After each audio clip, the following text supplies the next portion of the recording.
Hey guys, Hunter Elliott here, rangehot.com. Check it out. I got my hands on a Barnes Precision Machine SBR. This is a 7.5 inch 5.56. So a lot of the deal about these 7.5 inch guns is, are they reliable? Are they accurate? What's the terminal performance when you lose that much barrel? We've already done the ballistics test comparing 7.5, 11.5, and 16. And with the right ammo, 7.5 inch 5.56 is fine for what it was intended to do. But there's also a lot of questions about, do you lose any reliability when you get this short? Also, how much accuracy do you lose? We're going to go through all that. So far, I've got about 150 rounds through this, most of it being Defender, 55 grain, just full metal jacket, as well as the ammunition we use for the ballistics test. I haven't had any kind of feeding issues, but here we go. We're going to get started. I got about 10 rounds. This is some more Defender, 55 grain.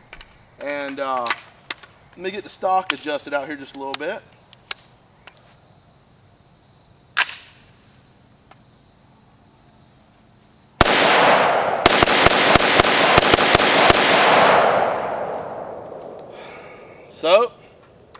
So far so good. It's run pretty good. It's really loud. I mean, it's obnoxiously loud.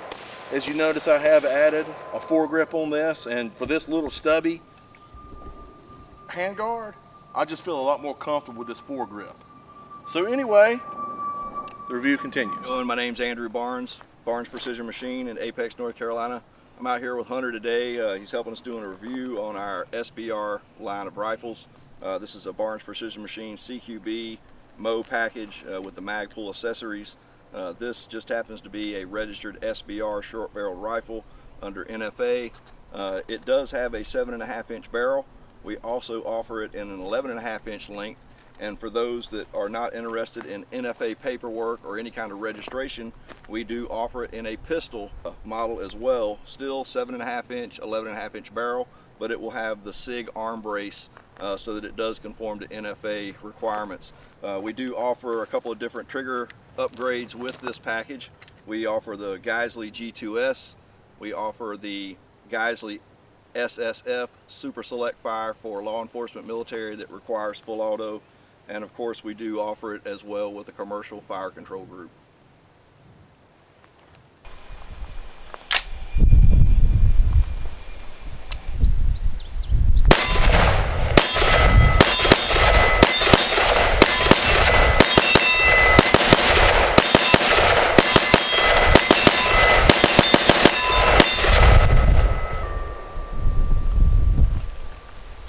Okay, so we have lock back.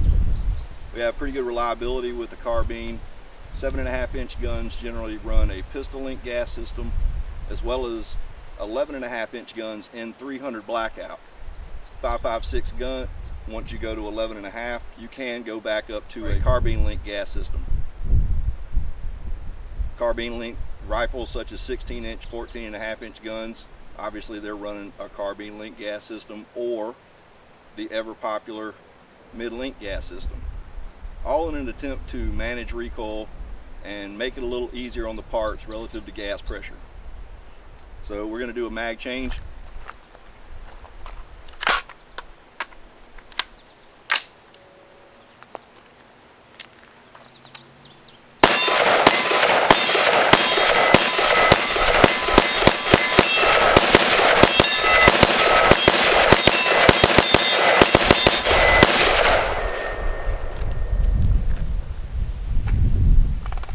I've got about 650 rounds through it so far. Haven't cleaned the gun, haven't had any malfunctions. We've took it out to 100 yards and shot it, got some pretty good groups. Everything on the gun is running well, it's proved to be controllable.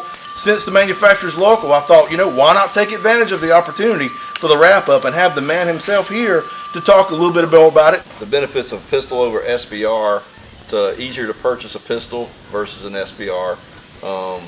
Owners of SBRs must notify the ATF, for example, when they travel over state lines. A pistol can be concealed with a concealed carry permit. It's against NFA to shoulder a SIG arm brace versus an SBR.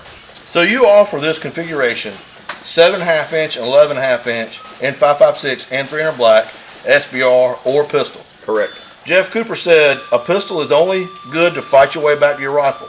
So it just makes sense for someone, that, especially if you're going to go out of town, you're going to go on a road trip, you want to have more firepower to say just your sidearm. And so you have that opportunity with the SBR or even the pistol. The added layer of comfort of carrying with me something with 30 round capacity. We've got the two options, 5.56, 300 blackout. Let's talk a little bit about the pros and cons of each caliber. Now this particular one is in 5.56, but as people have seen the video, I've also been running a 7.5 inch 300 black upper as well. Both have been reliable. So as far as from a reliability standpoint, it's an even keel. So cartridge wise, when we're going to this shorter barrel, what are your thoughts? There are things that could obviously influence that decision based on availability of ammunition, familiarity of other weapons that you might have as far as commonality of calibers. But I think basically in a nutshell with 300 blackout, you're going to be definitely, increased energy on target. When it comes to 223 5.56, there's a lot of ammunition that's available when it comes to steel core. So when people are choosing a specific caliber for an application, if you had to shoot vehicles or barricades, things like that, you might find there's 5.56 ammunition available that's better suited to those needs versus energy on target for personal defense or hunting from a 300 blackout. Like you said, there's pros and cons to both. If you do not reload, 5.56 is cheaper to shoot, is easier to come by. But with that said, I'm starting to see 300 black available in like the Walmart and in other large stores that aren't just total gun related. So, the cartridge is certainly becoming more popular. Now, you can suppress both 5.56 and 300 black. Correct. But between the two, with 300 black, you have the option of subsonic. It is hard to get 5.56 223 ammunition in subsonic velocities that's going to function a conventional gun without considerable manipulation of the spring and the buffer system, as well as the gas port size. 300 blackout, because of the weight of the projectile, lends itself to a more reliable function without manipulating the buffer and the spring. You're still going to have an adjustable gas system to be able to run the gamut between subsonic and hypersonic ammunition, or run a wide open gas system as we're doing with these guns, so that you can run subsonic on the bottom end with a suppressor, and you can still run hypersonic without the gun being overgassed. So you're talking about adjustable gas systems, wide open gas systems, all that stuff. What about the longevity of the guns? You shorten this that much, now you're running a pistol link gas system. When you start running that sort of setup, am I gonna notice an increase or an accelerated wear on common wear parts like bolt carrier groups, bolts, extractors, that sort of stuff? If you weren't going shorter with the barrel, I would say yes, you could expect higher pressures, higher wear on the bolt carrier, cam pin, and those parts. So you're talking about a pistol length gas system with a 16-inch barrel, or a pistol link gas system with an 11.5 or 14.5. Okay. When you're shortening the barrel relative to the gas system, your pressures are not increasing. The gun's built correctly. One is not going to have a noticeable more accelerated wear than the other. Correct. There is a plethora of manufacturers that are building AR-15s. Now here we are standing in the middle of your machine shop. There's AR-15s out there available for $600-700 all day long. Your MSRP runs between $1,200 and $1,300 depending on the gun. Why am I going to pick the Barnes rifle when I could spend probably half that and get something that externally they look damn near identical? Quality of components, advanced materials and coatings, such as our nickel boron bolt carrier group, proprietary handguard, barrel nut design, things like standard Magpul product and components. It's a price point relative to quality that I think most people pay attention to. So, in a nutshell, you're really getting what you pay for.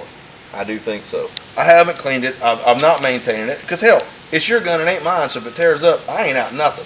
So I really have used it more so than if it belonged to me personally. And being able to have this one lower and be able to have ease of caliber interchangeability to buy this 300 black upper and pin one off and pin one on. It's almost like you can order your one lower, be it SBR or pistol, and you've got several different options, as well as that pertains to your full-size carbines as well, because you make the 300 Black and 5.56 and 16-inch guns as too.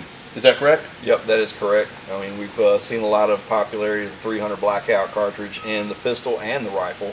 It's not only a very effective small to medium-sized game whitetail deer cartridge, but it's also gained some popularity in the tactical world. Ideally, you'd want both uppers. Ideally, I mean, it is convenient when you can buy and register one lower and have two calibers. We do engrave all the lowers that we produce at Barnes Precision with multi-caliber so that you can, without any issues, attach different caliber uppers to your lower. Well, look, man, I mean, I know you're a busy man. You've got this great big old facility to run, so I'm not going to take up a lot of your time. I want to thank you for coming out here with me today and spending some time. We've enjoyed a lot of tours and a lot of visits from people from all walks, law enforcement, military, civilian, competitive shooters, so we appreciate you coming in to check us out.